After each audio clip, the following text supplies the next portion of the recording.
తడిసి సూర్యుని రశ్మి తడిసి ముద్దగునేమో పంచభూతముల విపంచి విరిగిపడి దిక్చక్రమే కదిలి దివి చుక్కలే కరిగి వక్కలై వడగళ్ళ ముక్కలై పడునేమో ఎవడాపగలడు నిన్ను నదీ గంగ ఎవడు దించగలడు పదిలంగం. జబ్బ సరిచిన గంగ తూకుతామని జబ్బ ధరిసింది అమ్మాయి.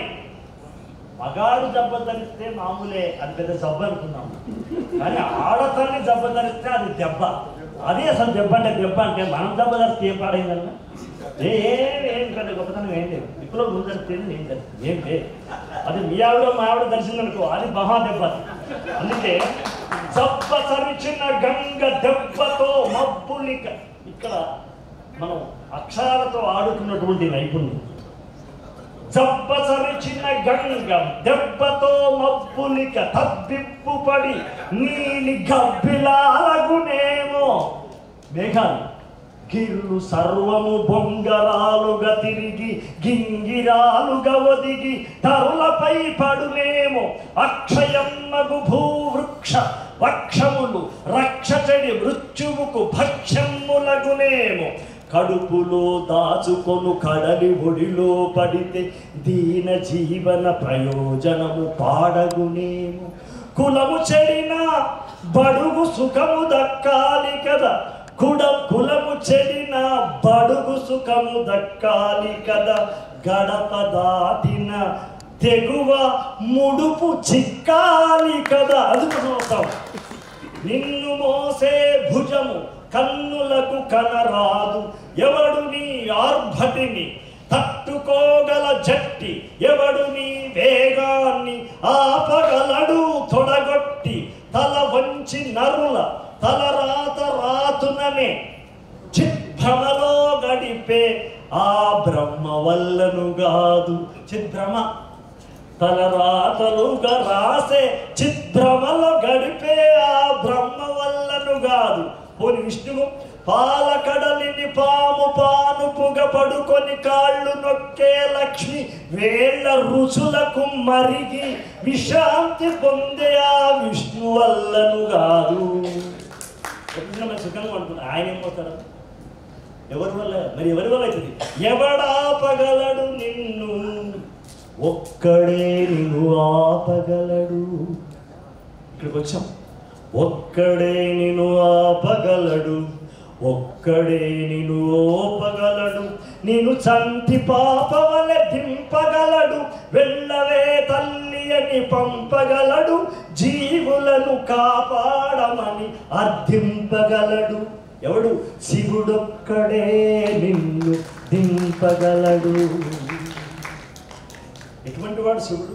ఏ దిక్కులేనోడు నీ వలనే శూద్రుల మొక్కు వినటోడు దిక్కువైనోడు మొక్కువైనోడు శూద్ర దిక్సూచికా దృక్కువైనోడు వెనుకబడిన ఎదల రుక్కువైనోడు. దిక్కువైనోడు మొక్కువైనోడు శూద్ర దిక్సూచికా దృక్కువైనోడు వెనకబడిన ఎదల రుక్కువైనోడు. ఇంకా అతను ఎట్లా ఉంటాడు? తలకు నూనెరుగని తల్లి లేనోడు. ఆయన ఎందుకయ్యా శిక్షకుని వాళ్ళ అమ్మలేదు. నూనె పెట్టింది ఎవరు పెట్టారు? ఇది నేనే మాట కాదు, ఇది బాలకుర్తి సోమనాథుడు అన్నాడు. తమ్ముడు అందరికి బాగా తెలుసు, ఇక్కడ అంజనకు దేవేంద్ర కూడా తెలుసు. తలకు నూనెరుగని తల్లి లేనోడు వల్ల కాడే తప్ప ఇల్లు లేనోడు. ఎందుకంటే శూద్రులకు శంకరుని దగ్గరికి తీసుకొస్తుంది. శూద్రుని శంకరుని దగ్గర తీసుకుపోతుంది. ఈ మెలిక మీరు గమనించాలి. కవిత్వం ఒక ఎత్తు, ఆశయం ఒక ఎత్తు, అభిమతం మరొక ఎత్తు.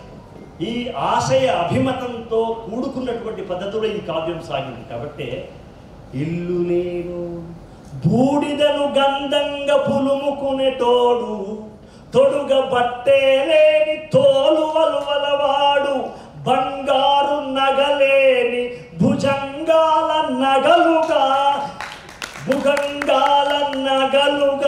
మలుచుకున్నోడు కంట చల్లారని నిప్పులున్ను, కంట చల్లారని మంటలున్నోడు. మీరు భూప్రపంచమంతా వెతకండి, శూద్రుల కంటల లోపల మాత్రమే మంట ఉంటుంది, శవుడు దగ్గర మాత్రమే మంట. ఆ మంట 10 ఏళ్ళు మోసిన వాడు అందిస్తుంటాము. ఆ మంటను మూడవ కంటిలో మోసినటువంటి శివుడు అందిస్తాడు. ఓపెన్గా చెప్తున్నాడు. ఎస్, కంట ఎక్కడున్నాను నేను? కంట చల్లారని మంటలున్నోడు, కంఠాన విషము పడి కాలుతున్నోడు, నెలవంకతో రాత్రి వెలుగులీనేవాడు, తల చిక్కులే తప్ప చిక్కులెరుగనివాడు. బోలా శంకర హే, బోలా శంకర హే.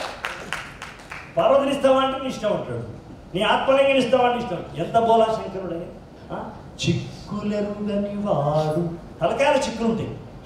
ఇప్పుడు మా తమ్ముడు ఉన్నాడు, మంచిగా ఒక సాధుమూర్తిలాగా ఉన్నాడు. ఆ చిక్కులు అక్కడ ఉంటాయి కావచ్చు తలకాయలు, కానీ మనసులో చిక్కులు లేవు.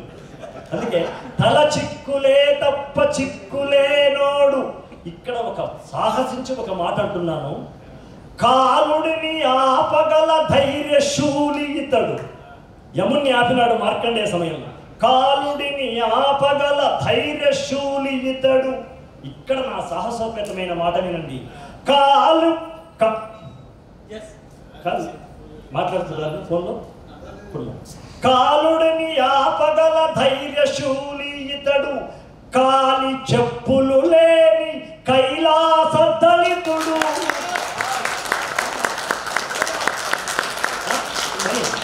కాలుడిని ఆపగల ధైర్యశూలి ఇతడు, కాలి చెప్పులు లేని కైలాస దళితుడు. బిడ్డ తలగోసిన దొడ్డ అమాయకుడు, ఇల్లాలి కోపాల కన్నీళ్లు చూడలేక ఏనుగు తల తెచ్చి అతికించినోడు. దండం పెట్టనే, నువ్వు గొప్పడకి దండం పెట్టాను, మిమ్మల్ని తీసుకొచ్చి నీ కొడుకు బతికిస్తాను భయపడి గజ్జును అనుకుంటూ పడకుండా యమధర్మరాజు ఎదిరించిండు, పెళ్ళ దగ్గర దండం పెట్టుకుని తీసుకొచ్చాను. కాబట్టి అది అందశ్రీకైనా అశోక్కైనా తప్పదు. నేను అర్థం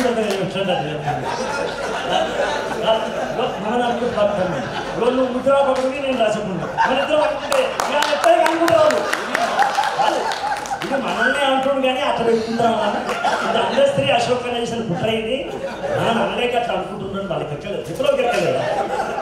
బిడ్డ తలగోసిన దొడ్డ తమాయకుడు, ఇల్లాలి కోపాల కన్నీళ్లు చూడలేక ఏనుగు తల తెచ్చి అతికించినోడు, సత్తు ఇత్తడి వెండి తట్టిలేనోడు. ఇంత దీన చూడండి. మీరు ఒక్కసారి మీరు శూద్రుల్ని పేదవాళ్ళని మీరు పోల్చుకుంటూ మీరు వినాలి ఈ పాట. సత్తు ఇత్తడి వెండి తట్టిలేనోడు, పుర్రె చిప్పతో మాదా కవళమనటోడు, ఎత్తు జిత్తెరుగని సచ్చిదానందుడు, అర్ధనగ్న ఫకీరని ఆది భిక్షువుడు. ఎవరు ఏదడిగినా, అప్పుడు చెప్పాను కదా, ఎవరు ఏదడిగినా ఇచ్చే పిచ్చోడు. ఎవరు ఏదడిగినా ఇచ్చే పిచ్చోడు, అచ్చ తెలుగున ఉత్తి ఉబ్బుచ్చులోడు. శంకరుడు అచ్చ తెలుగున ఉత్తి ఉబ్బుచ్చులోడు. కానీ నెయ్యంటి మనసుతో దెయ్యాల కరగించి, నెయ్యంటి మనసుతో దెయ్యాల కరిగించి, నెయ్యమున జగతికే అయ్యాయినోడు. భూతనాథుడు అంటే భూతాలని దయ్యాలని వశీకరణం చేసుకున్నవాడు కాబట్టి, నెయ్యాన దయ్యాల మనసు కరిగించి, నెయ్యమున జగతికే అయ్యాయినోడు. అట్లాగే కయ్యమునకే వస్తే ఎవరి అయ్యకు భయపడక, మన లక్షణం కాదు, మన లక్షణం కూడా అదే. కయ్యానికి వస్తే ఎవరి అయ్యకు భయపడక, సయ్యని దూకే బడుగుల భయ్య కద వీడు. మనిషిగా పుట్టిన మారాజు రామన్న పాదాలు కడిగిన మర్యాద